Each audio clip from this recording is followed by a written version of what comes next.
Assalamualaikum warahmatullahi wabarakatuh. Halo semuanya, kenalin nama saya Elsa Intan Pratiwi dengan NIM 2302. Baik, di sini saya akan menjelaskan terkait alur pemeriksaan lengkap atau terfokus PMK 15 dan RSE pemeriksaan. Nah, sebelum kita masuk ke alurnya, kita ketahui dulu penjelasan berikut ini. Yang pertama itu ada nomor kasus pemeriksaan, di mana fungsinya itu sebagai kode identifikasi unik untuk setiap pemeriksaan. Tujuannya untuk melacak progres, mengatur dokumen, dan memastikan semua tahapan terkait dengan kasus yang benar. Terus ada CAQA, yaitu Quality Assurance. Itu fungsinya merupakan mekanisme penjaminan kualitas atau quality assurance. Tujuannya untuk memastikan proses dan hasil pemeriksaan sudah sesuai standar, mutu, dan prosedur. Dan seringkali bertindak sebagai penengah jika terjadi sengketa, misalnya perbedaan pendapat antara tim pemeriksa dan wajib pajaknya.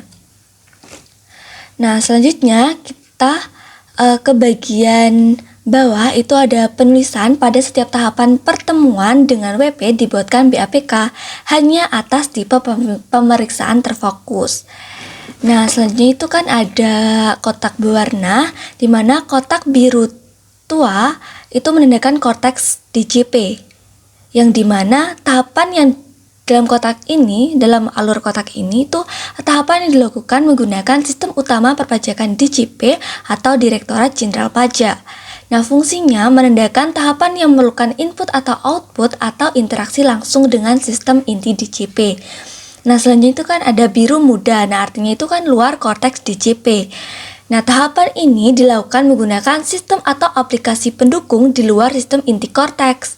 Nah, fungsinya itu menandakan bahwa proses yang melibatkan sistem lain tetapi masih dalam lingkungan DJP. Nah, selanjutnya itu ada kuning, ada kotak, tapi itu kan hanya tepinya saja, jadi kotak garis kuning, dimana ini artinya probis internal. Nah, ini merupakan tahapan atau prosedur bisnis internal atau pengambilan keputusan atau review yang dilakukan secara manual atau di luar sistem utama. Nah, fungsinya itu menandakan aktivitas kritis non-sistem seperti review kualitas atau persetujuan yang hanya berlaku di internal unit pemeriksaan. Nah, selanjutnya itu ada kotak yang berwarna coklat muda, di mana tahapan atau output yang tidak diwajibkan atau tidak relevan untuk jenis alur pemeriksaan ini. Nah, fungsinya itu menandakan bahwa meskipun tahapan tersebut mungkin ada di alur standar, itu tidak dilakukan atau dilewati begitu saja atau dikecualikan dalam alur pemeriksaan tersebut. Nah, untuk kotak coklat muda itu hanya ada pada alur pemeriksaan spesifik selain data konkret dan juga pada alur pemeriksaan spesifik data konkret.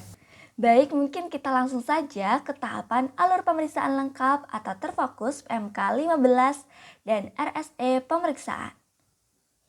Yang pertama, sebelum itu alur pemeriksaan pajak berdasarkan PMK 15 dibagi menjadi 3 tahapan utama, yaitu persiapan pemeriksaan, yang kedua pengujian pemeriksaan, yang ketiga pembahasan dan pelaporan pemeriksaan. Nah, yang pertama itu kan persiapan pemeriksaan, di mana untuk tahapan ini merupakan proses internal unit pelaksanaan pemeriksaan atau UP2 sebelum menghubungi wajib pajak. Pada tahapan ini berfokus pada perencanaan dan penentuan kerangka kerja pemeriksaan.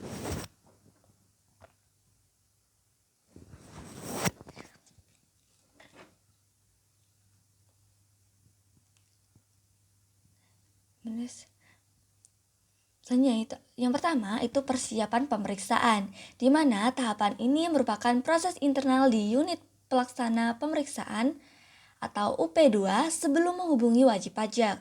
Pada tahapan ini berfokus pada perencanaan dan penentuan kerangka kerja pemeriksaan. Nah, yang pertama itu penunjukan SPV, di mana alur dimulai saat Kepala UP2 menunjuk SPV atau Supervisor untuk kasus pemeriksaan yang bersangkutan. Nah, selanjutnya permintaan audit program. Nah, oleh Kepala UP2 itu di mana UP2 ini meminta penyusunan audit program. Nah, selanjutnya pada profiling WP itu sebelum menyusun program, SPV akan melakukan profiling WP yang didasarkan pada data internal atau eksternal di mana pengumpulan dan analisis seluruh data yang memiliki otoritas pajak dan data dari luar. Lalu melakukan koordinasi dengan AR atau account representatif di mana mendapatkan informasi lapangan dan historis dari AR yang menangani WP. Nah, selanjutnya itu bedah profil di mana analisis mendalam untuk mengidentifikasi potensi risiko dan area rawan. Nah, selanjutnya itu ada penyusunan audit plan atau program di mana penetapan fokus auditnya itu berdasarkan hasil profiling WP. SPV menetapkan fokus audit spesifik. Nah, fokus ini menjadi panduan dalam merancang langkah-langkah pemeriksaan. Nah, selanjutnya itu penentuan metode, teknik, dan juga prosedur. Nah, SPV memastikan bahwa audit plan yang disusun menggunakan metode, teknik, dan prosedur yang tepat sesuai dengan jenis dan risiko pemeriksaan. Yang selanjutnya itu persiapan dokumen, pendukung, dan sumber daya. Jadi, audit plan program itu harus dilengkapi dengan lampiran 3A atau grup, di mana lampiran ini berisi daftar informasi, bukti, dan data yang akan dicari dan digunakan sebagai dasar pengujian. Nah, selanjutnya itu ada permintaan tenaga ahli. Nah, jika kasusnya itu kompleks untuk memerlukan keahlian khusus, misal penilai, ahli hukum, atau ahli IT, SPV itu mengajukan permintaan tenaga ahli, seperti itu. Nah, selanjutnya itu ada pada penunjukan tim pemeriksa, di mana setelah audit plan program selesai dan disetujui, maka dokumen ini bersama dengan ND atau nota dinas persetujuan Kepala UP2 menjadi dasar bagi Kepala UP2 itu untuk secara resmi melakukan penunjukan tim pemeriksa. Nah, selanjutnya penerbitan SP2, di mana setelah tim ditunjuk, Kepala UP2 itu menerbitkan SP2 atau surat perintah pemeriksaan yang diserahkan kepada tim pemeriksa. Nah, selanjutnya itu input rencana pemeriksaan atau input audit plan atau program, di mana Kepala UP2 itu juga menugaskan SPV untuk input audit plan atau program atau rencana pemeriksaan. Nah, selanjutnya itu penerbitan SPEMB, yaitu surat pemberitahuan pemeriksaan, di mana setelah menerima SP2 atau surat perintah pemeriksaan dan rencana pemeriksaan, lalu menerbitkan SPMB atau surat pemberitahuan pemeriksaan yang akan disampaikan kepada WP beserta TOR atau Term of Reference sebagai panduan kerja tim. Nah, selanjutnya pada tahapan kedua yaitu pengujian pemeriksaan. Nah, pada tahapan ini itu pelaksanaan pemeriksaan di lapangan dan interaksi dengan wajib pajak. Jangka waktunya itu spesifik 5 bulan untuk lengkap dan 3 bulan itu untuk terfokus. Nah, selanjutnya itu ada penyampaian SPEMB dan TOR, di mana tahap pengujian dimulai dengan tim pemeriksa menyampaikan SPEMB kepada wajib pajak yang dapat dilakukan secara langsung melalui pos, ekspedisi, atau elektronik TPA. Nah, selanjutnya itu permintaan dokumen dan atau data elektronik, di mana tim memulai proses pengumpulan bukti dengan permintaan dokumen dan atau data elektronik yang prosesnya melibatkan pemberian peringatan 1 dan 2 jika terjadi keterlambatan pemenuhan, dan diakhiri dengan pembuatan BA pemenuhan atau tidak atau berita acara. Nah, selanjutnya itu pertemuan dengan WP, di mana proses dilanjutkan dengan interaksi langsung, yaitu pertemuan dengan WP secara luring maupun daring yang hasilnya didokumentasikan dalam BAPK berita acara pelaksana kegiatan. Ini dilakukan oleh tim pemeriksa. Dan untuk pemindahan dokumen tadi itu juga dilakukan oleh tim pemeriksa. Nah, selanjutnya itu adalah permintaan ke pihak ketiga, di mana tim pemeriksa untuk mendapatkan bukti tambahan dari luar WP, tim dapat melakukan permintaan ke pihak ketiga, termasuk pengajuan IBK atau izin buka kerahasiaan. Nah, selanjutnya itu pemeriksaan di tempat WP. Jadi, tim pemeriksa juga melaksanakan pemeriksaan di tempat WP, di mana setiap kegiatan ini juga didokumentasikan dalam BAPK. Nah, selanjutnya itu ada perubahan audit plan, di mana proses ini melanjutkan tahap pengujian di mana tim pemeriksa mungkin perlu melakukan penyesuaian pada rencana audit awal melalui perubahan audit plan. Nah, selanjutnya itu ada perpanjangan jangka waktu pemeriksaan, di mana apabila jangka waktu yang telah ditetapkan tidak mencukupi, tim pemeriksa akan mengajukan perpanjangan jangka waktu pemeriksaan dengan waktu 4 bulan dalam hal WP, grup, atau TP. Nah, selanjutnya itu ada KKP, di mana seluruh temuan atau bukti dan langkah-langkah yang diambil selama proses ini itu harus dicatat dan dokumentasikan secara rinci dalam KKP, yang artinya kertas kerja pemeriksaan oleh tim pemeriksa. Nah, selanjutnya itu ada pembahasan temuan sementara. Nah, berdasarkan KKP tersebut, tim pemeriksa itu mengadakan pembahasan temuan sementara untuk mengulas hasil awal yang ditemukan. Ini dilakukan paling lambat itu 1 bulan sebelum jangka waktu pengujian berakhir dan melibatkan pengujian bukti. Nah, hasilnya itu dicatat dalam BAPK. Nah, selanjutnya itu ada KKP, di mana setelah pembahasan tersebut, KKP atau kertas kerja pemeriksaan akan diperbarui kembali oleh tim pemeriksa.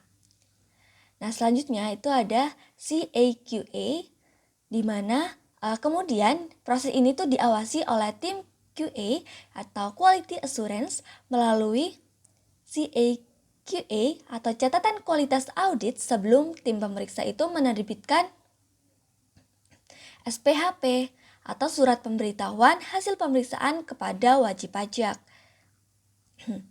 Nah, SPHP ini, selanjutnya itu ada SPHP, di mana SPHP ini memberikan kesempatan bagi wajib pajak untuk memberikan tanggapan resmi dengan batas waktu maksimal itu 5 hari kerja sejak SPHP itu diterima. Nah, selanjutnya kita ke tahapan yang ketiga, yaitu pembahasan dan pelaporan pemeriksaan dalam waktu 30 hari kerja. Nah, yang pertama itu undangan PAHP, di mana masuki fase pelaporan. Tahapan ini adalah finalisasi hasil pemeriksaan dalam jangka waktu paling lama itu 30 hari kerja, di mana tim pemeriksa akan mengirimkan undangan pembahasan akhir hasil pemeriksaan atau PAHP kepada wajib pajak.